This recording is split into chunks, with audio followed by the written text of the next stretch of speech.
Pessoal, boa noite, bem-vindos.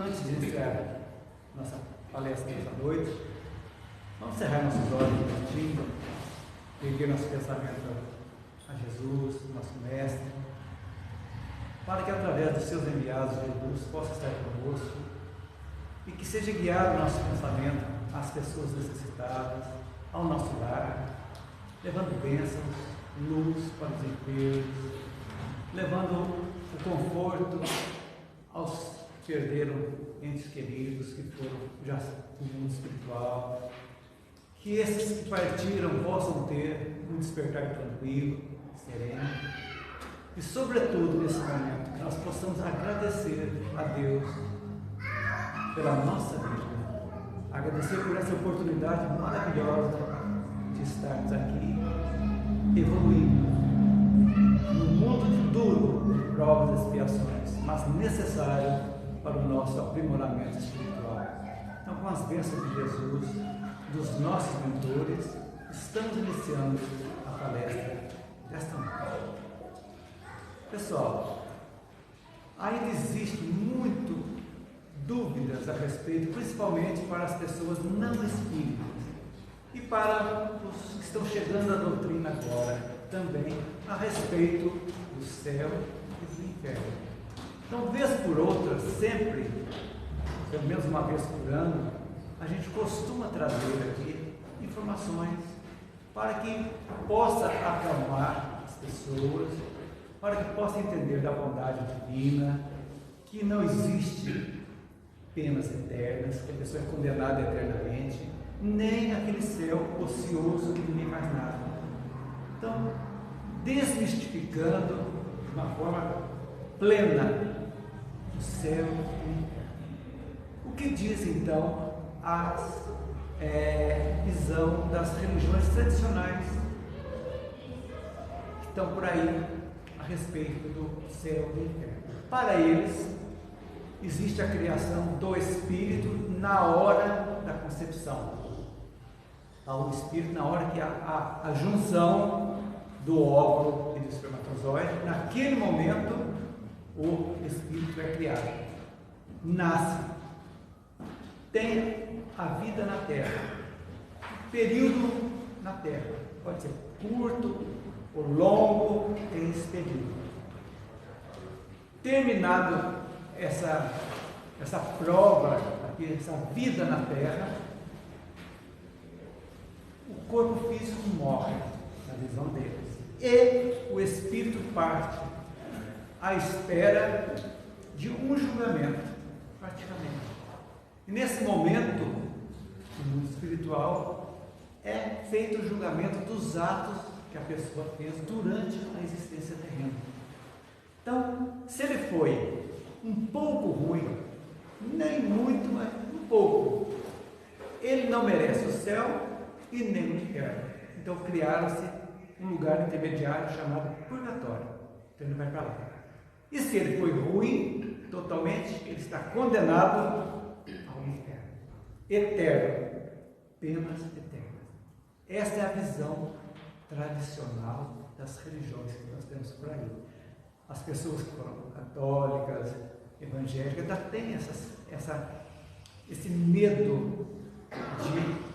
Às vezes a pessoa fala assim: já que estou errado mesmo, errei muito, já que estou indo para o inferno mesmo, que se dane, vamos abraçar o capeta e vamos fazer o que tem aqui.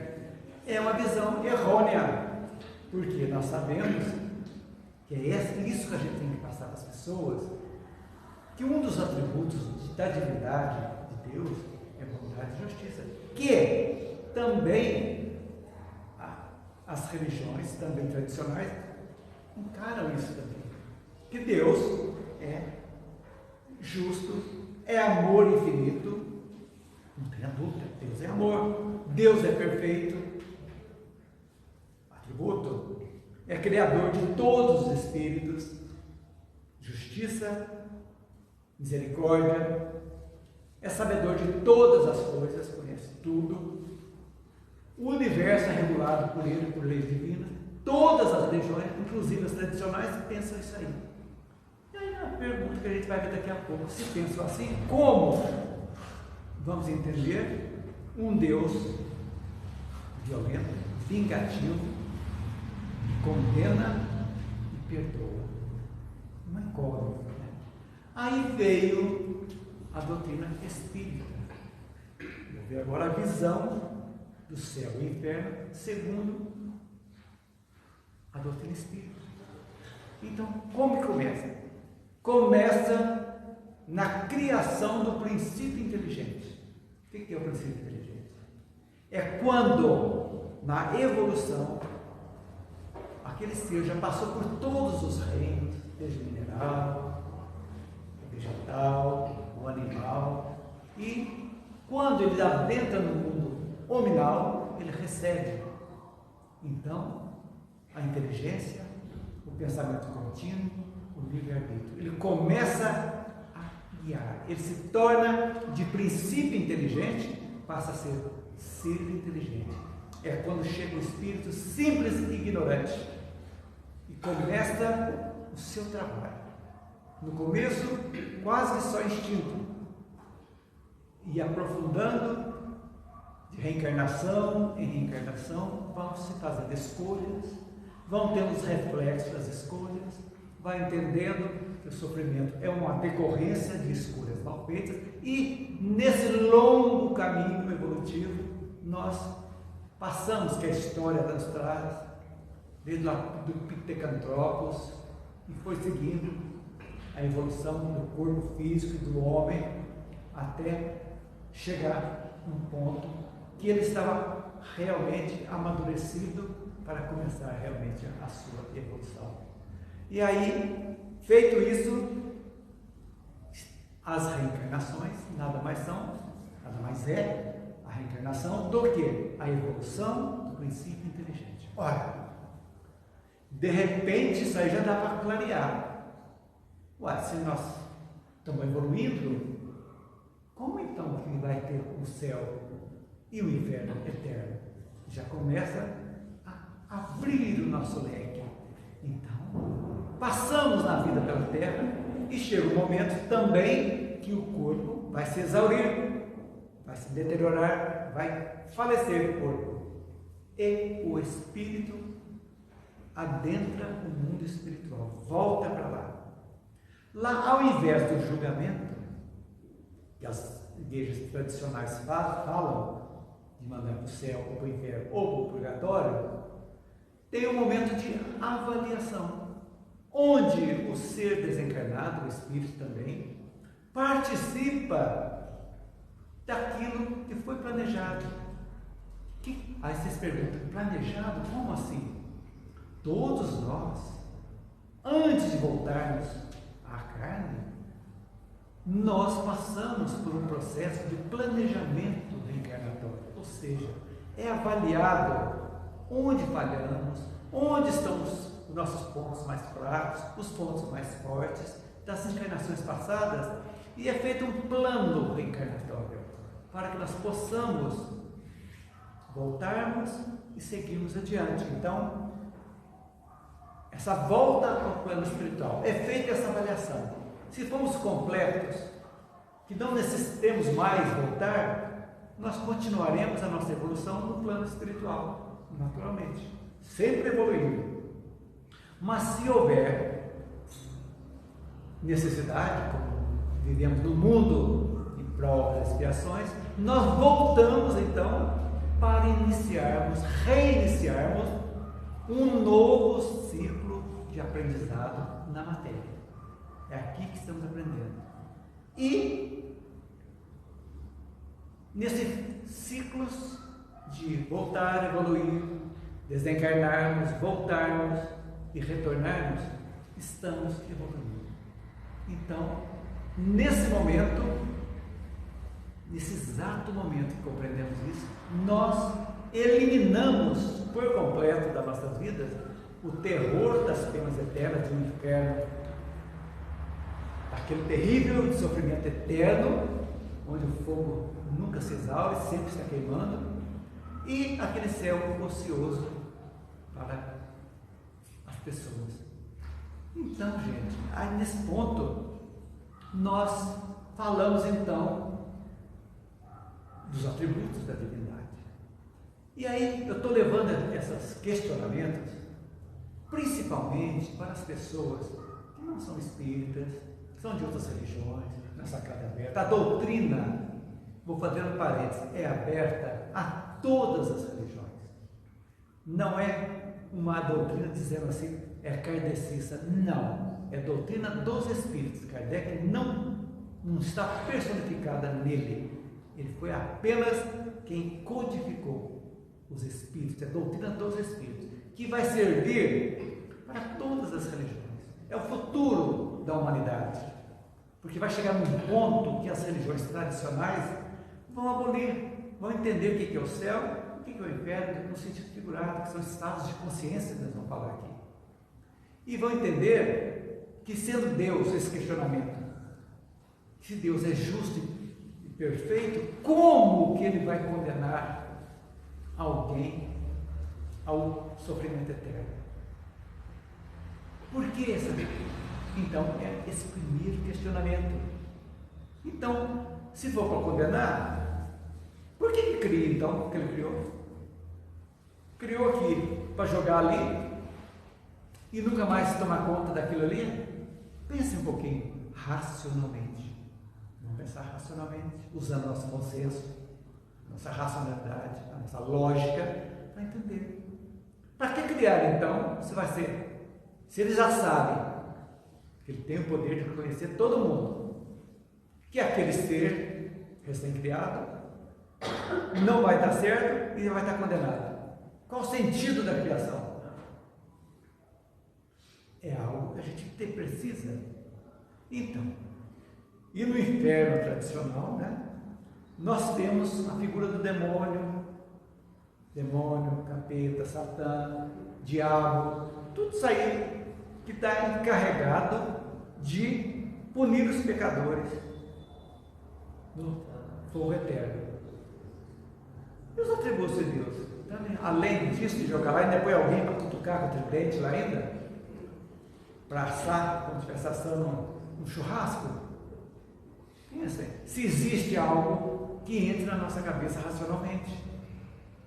Olha, filosofia espírita, gente, toda filosofia, ela é feita sobre bases que devem ser questionadas, para se chegar a um consenso, a alguma coisa que nos dê plena convicção, dentro do nosso estágio evolutivo, que dê convicção para que nós possamos agir e pensar. Então, são coisas que vão sendo desmontadas pela lógica. Pensem Deus, não um Deus antropomórfico, ou seja, na figura de um homem, não.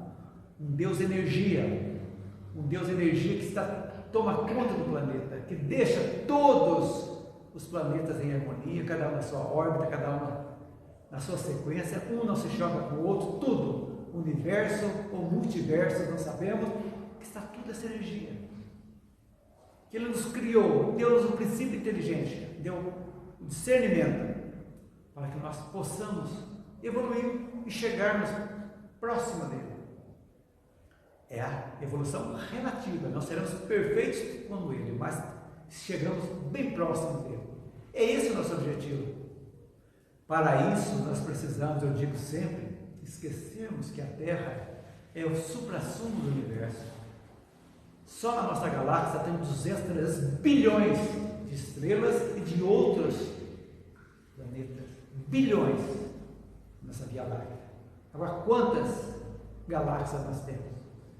E nós achamos que a Terra, esse minúsculo planetinha azul, como diz Carl Sagan, é o suprassumo, que nós somos a maravilha do universo. Não somos. Estamos na caminhada. Eu digo isso porque, apesar de estarmos num planeta difícil, duro, não tem moleza, nós temos o discernimento que isso aqui é um caminho, não é o definitivo, não vamos ficar definitivamente nesse planeta.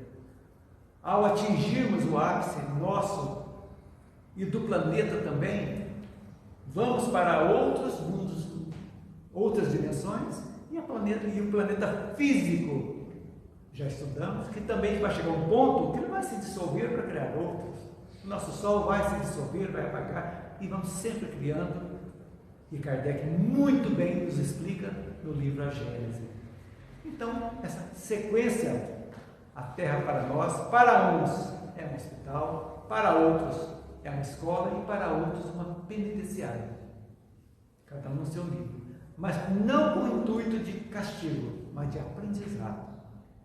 Estamos aqui aprendendo. Então, quando nós desmistificamos o céu, o sofrimento, e a ociosidade do céu e o sofrimento do inferno, vai automaticamente para nós adquirirmos a responsabilidade sobre a nossa vida. É isso que a gente pega, é isso que Kardec coloca para nós.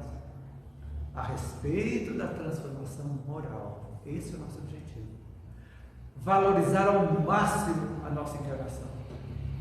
Que muitos estão aí se suicidando, estão vivendo como se nada espiritual é importante, o que vale a matéria, e não sabemos a que hora vai desligar a nossa chave de ignição e pluf, fechamos os olhos aqui, onde iremos acordar?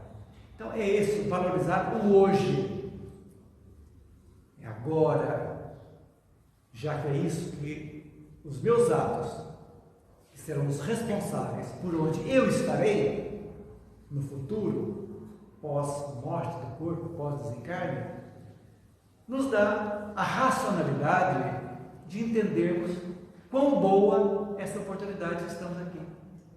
Vivendo, às vezes, com pouco dinheiro, com dificuldades na família, relacionamentos difíceis às vezes, emocionais,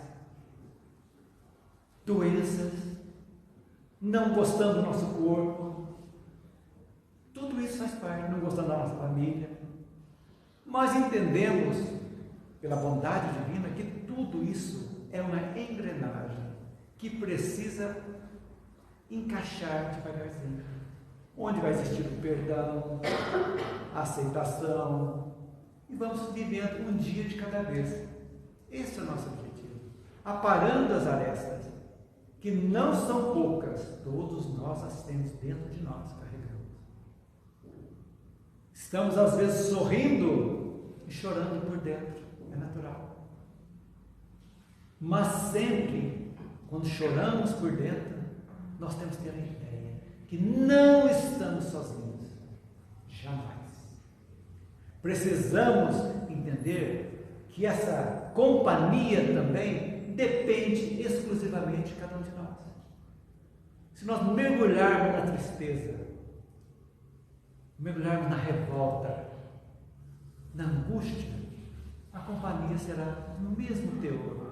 Seres trevosos, inimigos de outrora, estão conectados conosco, nos jogando mais para baixo.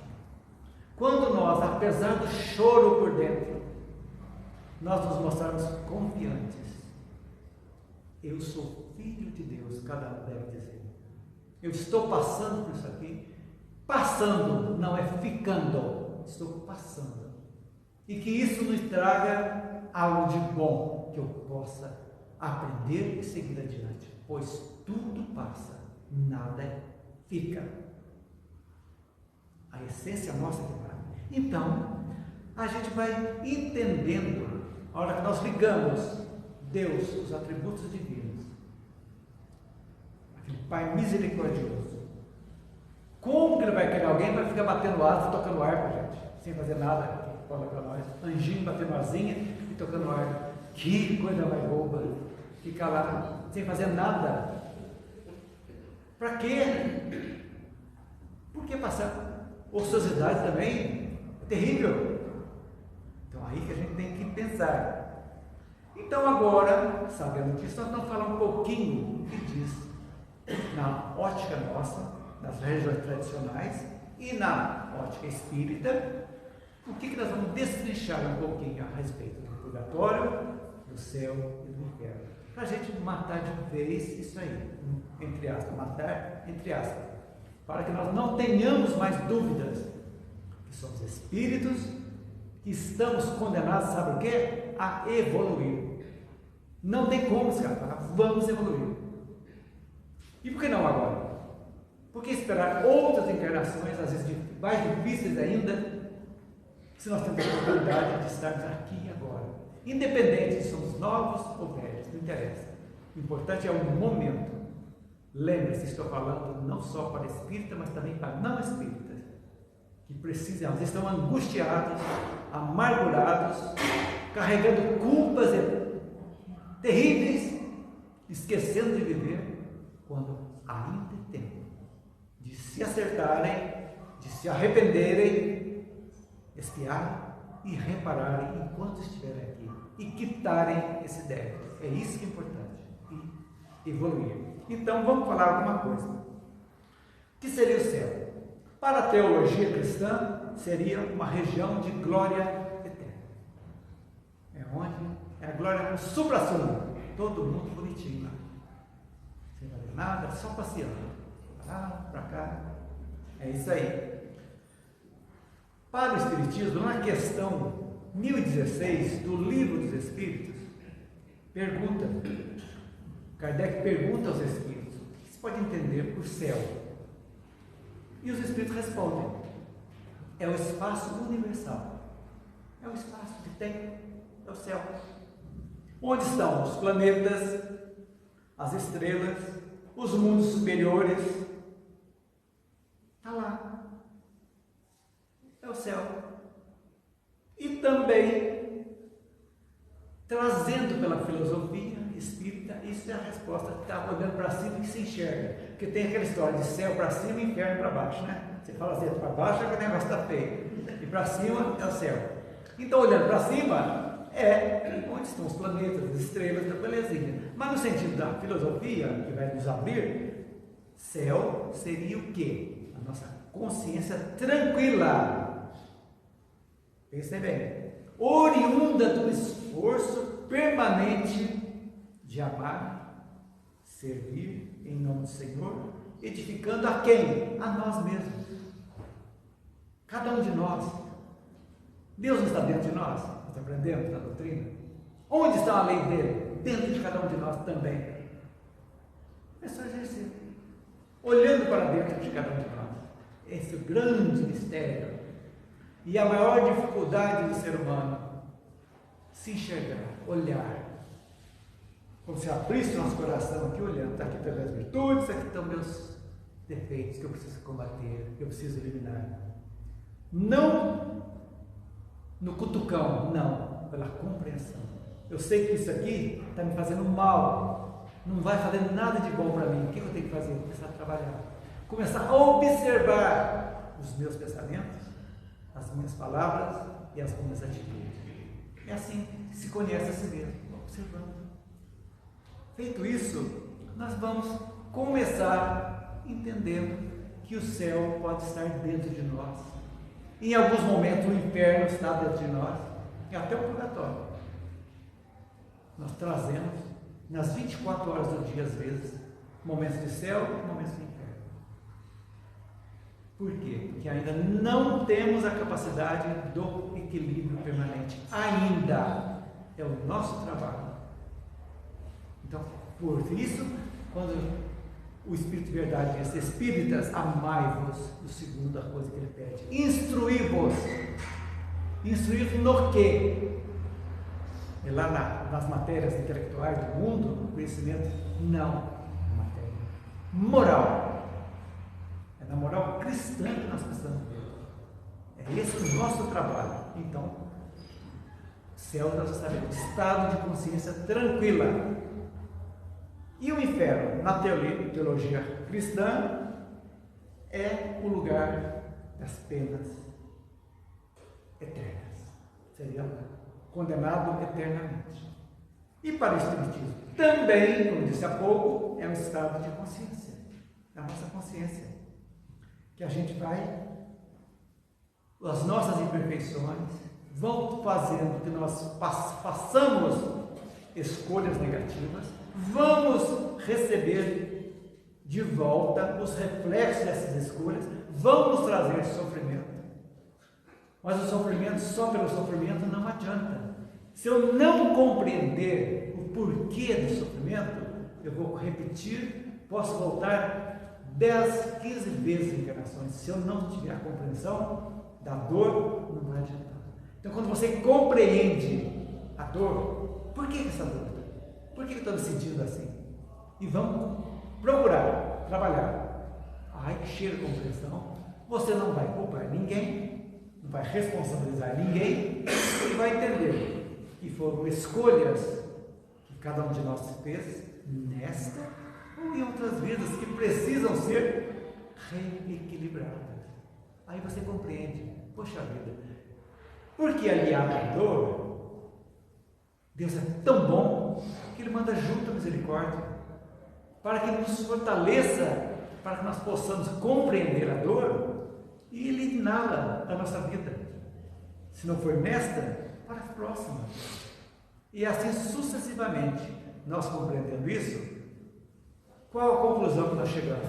Que devagarzinho, a cada encarnação, nós vamos melhorando e vamos facilitando a nossa vida nesse planeta de prova e expiação. E agora, talvez quando voltarmos, se assim houver merecimento, nós já iremos habitar um planeta de uma frequência melhor, que é um mundo de regeneração, de uma frequência mais elevada. Esse é o nosso objetivo. Esse é o nosso objetivo.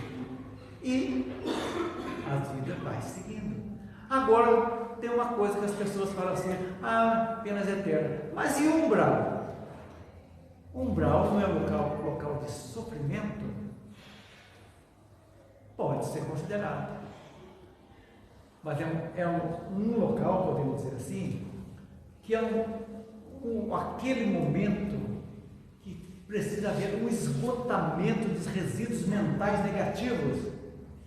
Então, aquela pessoa que fez coisas muito más, ela não tem condições, ela cria mentalmente uma situação, e essa criação de raiva, de ressentimento, de dor, de remorso, acompanha, porque o corpo está na terra,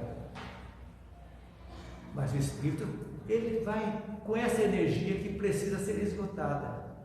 Como que ela pode ser esgotada? Quando a pessoa também, lá no mundo espiritual, espiritualmente, ele passa a compreender que precisa de ajuda. Uma coisa muito interessante, visualizando para vocês verem, é quando o André Luiz estava lá no filme, lá no umbral. Os espíritos de luz estavam por ali e ele não conseguia vê-los. Ele estava revoltado, super revoltado, ele não entendia porque era chamado de suicida. Não, até o momento que o desespero foi tanto que ele caiu de joelhos e sinceramente abriu o coração e pediu ajuda. Imediatamente os espíritos de luz fizeram-se visíveis para ele e iniciou-se a sua trajetória. Então, aí sim, ele foi compreendendo e foi se esgotando as suas coisas mentais com o trabalho no mundo espiritual, preparando para a sua volta. E todos vão precisar voltar ainda, que somos imperfeitos. Então, é o momento que são as ilusões humanas que carregamos conosco, quando deixamos para trás uma falta de perdão, um remorso, uma culpa muito grande que carregamos e não encaramos aqui agora, colocamos debaixo do tapete e deixamos. Ninguém está vendo, mas quem não está vendo? Eu não estou, eu sei, mas alguém aqui não está, mas alguém está vendo, porque está dentro de nós, gente. Tudo está registrado, não tem como esconder. Então, esse é o momento de nós avaliarmos o umbral. Ainda estamos vivos aqui na Terra, estamos no corpo, estamos vivendo situações umbralinas, como disse o inferno, em situações onde carregamos culpa, carregamos remorso, carregamos raiva, carregamos ódio, e é algo que nós precisamos trabalhar, porque não sabemos a hora. Então, muitos casos na literatura espírita de espíritos que ficam 100, 200, 500 anos no umbral, 500, metidos em furnas mentais, criando aquela situação de não perdão, de não compreensão, e ficam perturbando naquele sofrimento dito, para eles parece eterno, mas não é. Todos terão a oportunidade. Então, por isso o conhecimento que nós temos, para que nós possamos trabalhar desde já. Agora, e o purgatório? O purgatório foi criado, então, pela teologia cristã. Por quê? Exatamente para amenizar aquelas pessoas ditas amigas, né, do clero, tudo, lá no regime do purgatório, você. Mas o purgatório era um local. Não tinha sofrimento, mas também não tinha evolução. E como que esse espírito saía para ir do céu? Só através da oração dos que ficaram. Se ninguém orasse, ele está no purgatório eternamente também. Então, é desse jeito. Agora, o que Kardec, eu achei sensacional essa definição de purgatório de Kardec. O que ele diz? Muito interessante. Esse purgatório da Igreja Católica, a título de curiosidade, foi criado no ano 593 da era cristã. E a Igreja criou a figura do purgatório. Então, o que o Espiritismo diz? Que o homem chama purgatório, eu vou ler para vocês, é igualmente uma alegoria, devendo de entender como tal, não um lugar determinado, porém um estado dos espíritos imperfeitos, que se acham em expiação até alcançarem a purificação completa, que os levará à categoria de espíritos bem-aventurados, operando-se essa purificação por meio de diversas encarnações. Aí Kardec fecha o purgatório. Não é uma ideia vaga e incerta. Ele se encontra nos mundos inferiores. Portanto, o purgatório nosso é aqui. Cada um com seus problemas. Tirando, evoluindo, reencarnando, voltando. É aqui. Mundos primitivos e mundos de expiação e provas. Então, o purgatório são expiações de mundos inferiores. Que nós sabemos que vamos sair dele, evoluir, por mérito próprio de cada um de nós. Ponto pacífico. Então, é a bendita reencarnação que Deus nos deu para realmente sabermos que todos nós, indistintamente, sempre teremos oportunidade para quitarmos, para aprendermos e evoluirmos. E é assim que a gente vê que, resumindo então, concluindo, por favor, gente, coloquem sempre nas suas cabeças, tirem, levem as pessoas que perguntarem: você é espírita? O que é o céu e o inferno para vocês? O que vocês acham? Todos já têm condição de dizer para eles: céu e inferno não são lugares circunscritos e determinados, não são, mas estados íntimos da criatura, alicerçados na consciência de cada um de nós. Pronto. Cada um de nós, para sabermos, estejamos encarnados ou desencarnados, tudo que nos rodeia foi inicialmente gerado no nosso próprio íntimo. Olha, lembra quando começamos a tornar o princípio inteligente, recebemos o livre-arbítrio, o pensamento contínuo, quando começamos a fazer escolhas, ainda não sabemos direito, e as escolhas vão trazendo, na nossa caminhada, a nossa bagagem negativa é grande ainda. Por isso que precisamos agora iniciarmos, olhando para dentro de cada um de nós e seguindo adiante. Então, o céu seria nada mais, nada menos que aquela consciência tranquila, serena, permanente, de ser fraterno, amigo, que entende a situação, entende ao nosso próximo. Temos a capacidade de entender uma ofensa quando recebemos, de não revidar essa ofensa quando nós compreendemos que aquele ser é imperfeito, tal qual como nós, que também não está sabendo por que está fazendo. Se nós revidarmos, nós estamos baixando nossa frequência vibratória e piorando mais. Feito isso, a gente vai levando e tirando o inferno do remorso, da intranquilidade, das atitudes errôneas que fazemos, eliminando esse inferno de dentro de nós. Por quê? A felicidade verdadeira, realmente, é reter essas vantagens boas, né, para dentro de nós, consciência tranquila, porque na terra, lá no Evangelho, vocês têm um texto lá que chama Tormentos Voluntários, lá diz, no Evangelho segundo o Espiritismo, que a única felicidade possível na terra é a consciência tranquila. É você olhar para, poxa vida, eu realmente não estou odiando ninguém, o que eu tinha de raiva eu eliminei. Eu não tenho remorso, porque eu errei, estou devagarzinho eliminando isso e seguindo adiante. E assim nós vamos fazendo daquele saco de limão a cada dia uma limonada e vamos vivendo um dia de cada vez. Então espero que todos possam compreender agora, desmistificar o céu e o inferno de uma forma clara, objetiva, para que vocês possam pensar. Independente de qualquer erro que tenhamos feito, somos passíveis de errar porque somos imperfeitos, mas nós podemos sim nos arrependermos, a expiação da dor chega e a reparação também. Tem essa chance. Por que esperar para depois? Por que não reconciliar agora? Por que não perdoar agora? Por que não seguir adiante? Por que não tirar essa culpa que está carregando dentro da gente? Porque erramos, e daí? Eu não quero errar mais isso. Não vamos fazer mais isso. Esse é o nosso objetivo. Pensem nisso. Amem-se. Se aceite como vocês são. Mudem aquilo que pode ser mudado. Como diz a oração, né, da serenidade. É forças para que eu possa, aceitar aquilo que não possa ser mudado. E a sabedoria para que eu possa distinguir uma da outra. Isso é importante. Para que a gente siga sempre adiante. Ok, gente?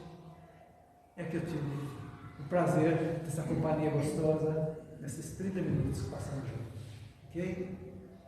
Vamos encerrar então com uma prece, onde, nesse momento, fiquem bem à vontade, tranquilos, soltem os ombros, cerrem os olhos naturalmente, sintam a energia da respiração, sentindo Deus adentrando pela energia do ar que respiramos. Agradeçam pela sua vida, pela nossa vida.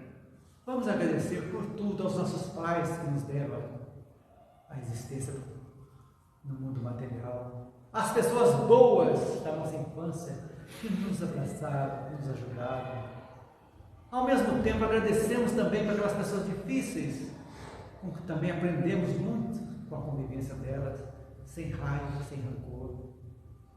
E com esse intuito dessa energia boa, nós estamos recebendo, que está fluidificando a água que queremos tomar, que na sua casa também a sua água vai ser fluidificada, é que nós, imbuídos nessa energia tranquila, serena, de paz, nós erguemos o pensamento a Deus e numa só palavra nós dizemos: obrigado, Senhor, por tudo e por todos. Que assim seja. A todos uma boa noite.